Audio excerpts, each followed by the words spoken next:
Hey guys, it's Lauren from the Express Lane, and today we are talking all things references. Now, I know it might seem a little bit nerve-wracking to have a potential employer call your references. The fact is that it's a really good thing because it means that the company is interested in moving forward with you as a candidate. If they weren't interested, they wouldn't spend their time calling your references. So, when it comes to the hiring process, every company is a little bit different. And some companies do prefer to call references earlier on. Some companies calling references is the last step of the process. So, when it comes to actually calling references, you want to make sure that your references have great things to say about you and that they really help seal the deal for you as a candidate because you don't want to go through the application, the interview, all of that stuff just to at the very end be kicked out of the running just because you had a bad reference. And while it does happen rarely, it definitely does happen. I have had a few associates at Express that I've gone to call their references, and I've either been met with a reference saying, I don't know why that person would ever list me as a reference. And I've also had an individual say, I would never work with that person again. We want to avoid those types of references. We only want these glowing, positive references from the different individuals that you list for a potential employer to call. When calling for references, employers want to hear about how your work environment was like. Did you work well in that work environment? Did you get along well with your coworkers and your bosses? And having a reference can really paint that picture in a great, positive, colorful way if you know which is the right reference to choose. As someone who has completed hundreds of different reference calls and work history verifications for Express associates for a local Express office, I can tell you that there is definitely a difference between having someone that's a reference and having a company that provides a work history verification. Now, when a potential employer calls a previous employer for a reference, a lot of the times what's going to happen is they'll be directed toward human resources or HR. Even if somebody gives the name of a manager for a reference, they might still be directed back to HR. Now, if you are calling to get information about a previous employee and you do end up talking to human resources, they're only going to tell you three things: the date that the person started, the date that they ended, and what their actual job title was. If you're really lucky, they might tell you whether or not that person is eligible for rehire, but that's about it. And the reason why they don't share this kind of information is because it can open them up to liability issues, which of course they want to avoid at all costs. So, because you're not getting a lot of information in a work history verification, that's where references really become more important than ever to a potential employer. So while it's great to have an old boss or old coworker as a reference, you're not completely limited to that. There are a lot of other options to consider for references, so we're going to cover a few of those right now. The first option for a great reference is to have a teacher, professor, or a coach. And what these individuals can do is they can really speak to your growth, whether that was learning a specific sport or whether that was taking a specific class. And I'll be honest, I do still have a couple of professors that I have as reference options. And what's really special about these individuals is my first professor, I took a bunch of classes with her, and she was also my advisor. My second professor that I have listed, I also took a bunch of classes with, and she actually ended up being a supervisor for me for an on-campus job. And that really is the key here, is that you don't want to choose a teacher or a professor or even a coach that you were one of 50 students in the class or in the sport and you only did that for one semester, because that professor isn't going to have as much to say, or that coach isn't going to have as much feedback as if you got to know them personally and you had more experiences and more interactions with them. So really do keep that in mind when you are choosing that individual, again, whether it is a coach, a teacher, or a professor, because you want an individual that can speak to how you stood out from other students versus having one of those individuals that may not even remember you that well because you did interact with them for such a short amount of time. So while we're on the topic of classmates, a former classmate might be another person that could be a great reference. And the same rules apply here. You want to choose a classmate who you had quite a few different classes with. Maybe it's someone that you were in group projects with. You want to make sure that someone that's had enough interactions with you that can speak to your skills and how well you work with others. And a great example of this is a good friend of mine. I had multiple classes with her when I was in college. She and I did multiple group projects together. And then I even ended up working closely with her when we were on our first job right out of college. So, this is a fantastic person to use as a reference because she can speak to my skills, how I work in different environments, what kind of projects I worked on. She can speak to all of that because she's had so many different interactions with me over the years. Another person to consider for a reference would be someone that you volunteer with. Now, this could be someone that you volunteer alongside of, or this could be someone that you volunteered for. Maybe they are part of the nonprofit organization that you have volunteered for in the past. Now, again, same rules apply. You want to choose the person that you list for a reference as being someone that you've worked on with multiple volunteer projects. So, whether this is a person that you both help organize the same fundraising event every single year, maybe this is a person that you volunteer with at church every Sunday or every Wednesday. These are the kinds of people that would be great references because they have interacted with you on multiple occasions and helped out with you on multiple events. So they can really, again, speak to the variety of skills that you bring to the table, how well you interact with others, as well as the environment that you're working in. And our last option that you might want to consider is really anybody else that you've worked with in a professional capacity. Now, this could be someone that you interned with back when you were in college, or this could be a mentor that works in the same industry that you're trying to break into with this potential job.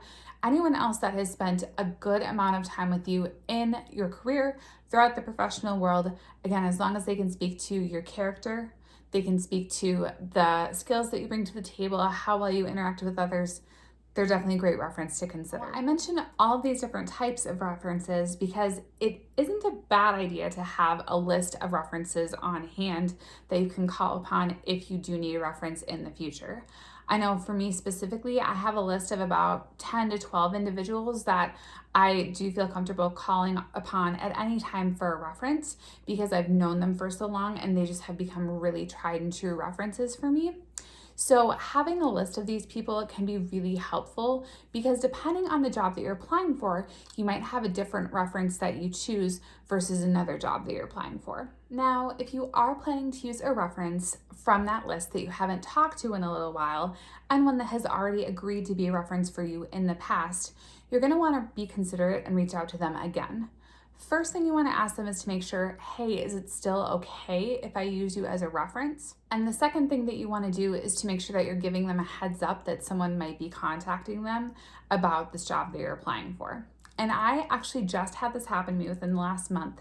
I had a coworker reach out to me that I had worked with a few years ago and asked me if I could be a reference for a job. And the reason that she asked me to be a reference for her for this specific job was because of some of the specific things that the company was looking for.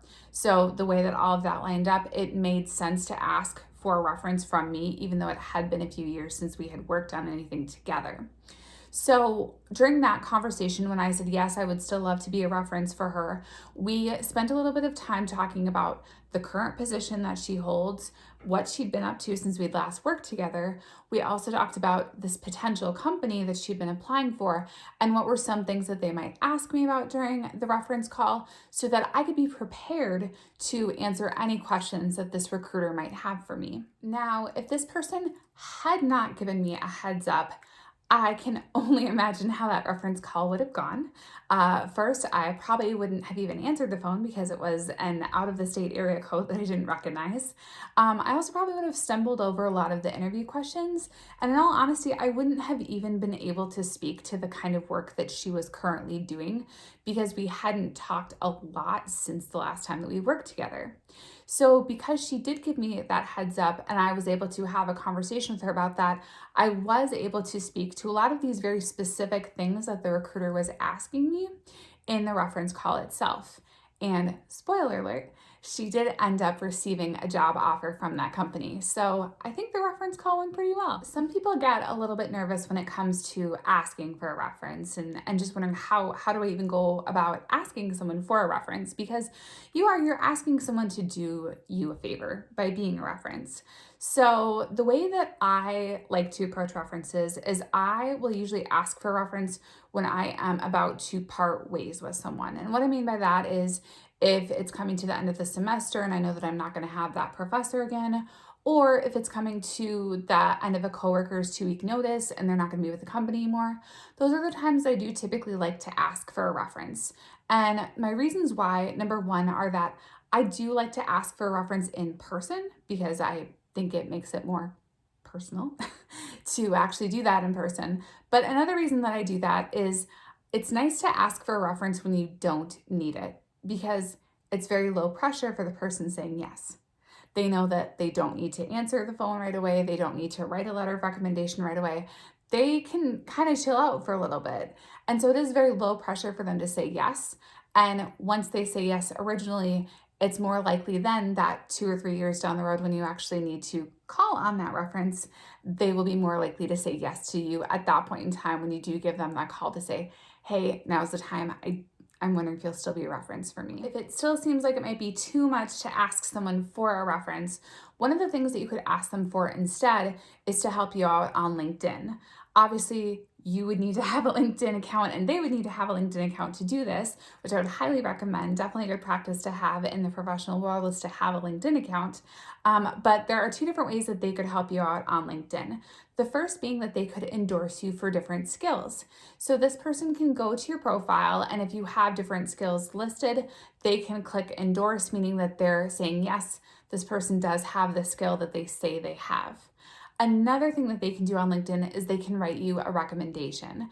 And what's nice about a LinkedIn recommendation is even though it's the same kind of general principle as writing a letter of recommendation, a LinkedIn recommendation can be just a couple sentences or just a paragraph. It doesn't need to be a whole long letter detailing how they know you and all of your skills. So, what's also nice about that is that you can send the person that you would like to do that, you can send them an email with the link. So they can just click the link, go to LinkedIn, endorse a couple skills with a couple of clicks. They could write a couple sentences with just a few strokes of the keyboard, and it's really not too much work to ask of them. So that's another really great option if maybe asking them to be an actual reference is too much. This is something else that they could do as just a little small token to say that they do appreciate you and that they do support, where you want to go with your career. And likewise, what I try to do is that if somebody endorses me for a skill or if someone leaves me a recommendation, I will immediately go to their profile and see if there are some skills that I could endorse and that I could speak to for them to return the favor as quickly as possible. Switching gears here, one of the things that I've found that a lot of people are curious to know is what kind of questions get asked in a reference call. Now, again, as someone who's done a lot of reference calls for Express, I can share with you a few of the reference questions we ask. Obviously, I'm not going to give all of our secrets away, but a few of the reference questions that we ask are one about punctuality and attendance. Are they on time for work? Do they show up every day? Also might ask what somebody thinks their strengths and weaknesses are. And another thing we might ask too is what kind of work do we think that this person would be best suited for? So those are just a few. Obviously, there's a much longer list, but this is just a few of the reference questions that we ask at Express. When I have been a reference for other people, some of the questions that I've gotten asked are how well does this person get along with their coworkers as well as their management? I've also been asked if this person had a lot of conflicts when they were at work or how well they resolved conflict at work. And then I've also been asked, did I think they were well suited to that work environment? Do I think they would do well in a similar work environment?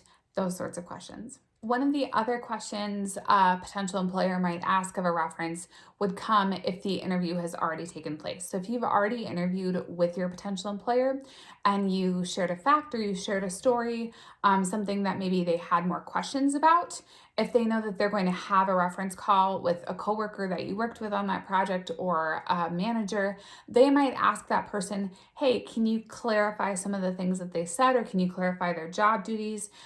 They might also ask them if they can just confirm that what you said was true. And what's happening is that the potential employer is just trying to make sure that everything lines up that was said, because it does not look good if it doesn't. I know that that's something that even with work history verifications, I would see is someone would say, they would tell us at Express, I worked at this company on these dates. And then when we would call the company would say, well, no, that's not even close. They actually worked with us on these dates. So it's really important to number one, fact check, make sure that you are listing the correct dates, the correct job responsibilities.